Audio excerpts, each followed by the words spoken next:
يا كريم يا عظيم يا غفور يا شكور يا ودود.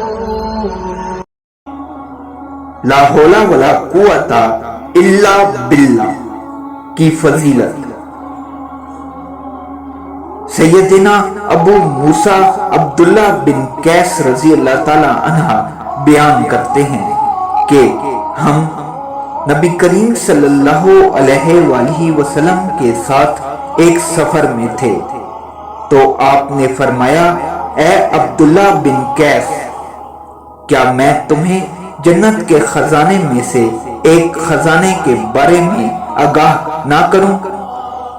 میں نے کہا کیوں نہیں اے اللہ کے رسول، ضرور بتلائیے۔ آپ صلی اللہ علیہ وآلہ وسلم نے فرمایا لا حول ولا قوت الا باللہ کہو۔ سیدنا قیس بن سعد رضی اللہ تعالی عنہ سے روایت ہے کہ رسول اللہ صلی اللہ علیہ وآلہ وسلم نے فرمایا کیا میں تجھے جنت کے دروازوں میں سے ایک دروازے کی خبر نہ دوں؟ میں نے کہا کیوں نہیں؟ آپ صلی اللہ علیہ وآلہ وسلم نے فرمایا وہ لا حول ولا قوت الا باللہ ہے۔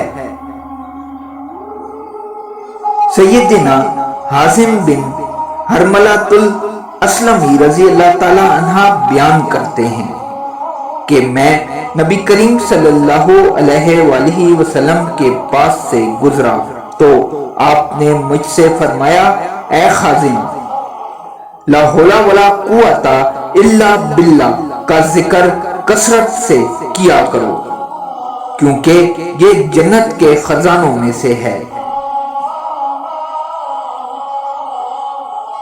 فوائد مذکورہ بالا احادیث میں لا حول ولا قوت الا باللہ کو جنت کا خزانہ قرار دیا گیا ہے کیونکہ یہ نہایت نفیس اور بیش قیمت معنی و مفہوم کا حامل ہے۔ نیز ان کلمات میں اللہ تعالیٰ کی برتری کا اقرار اور اظہار اور آدمی کی بے چارگی اور بے بسی کا ثبوت بھی ہے کہ اگر وہ کسی گناہ سے اجتناب اور کسی خیر و بھلائی کے کام کو سر انجام دیتا ہے تو محض توفیق الہی سے ہے۔ مزید یہ کہ انہیں کثرت سے پڑھنے کی خوب ترغیب دی گئی ہے۔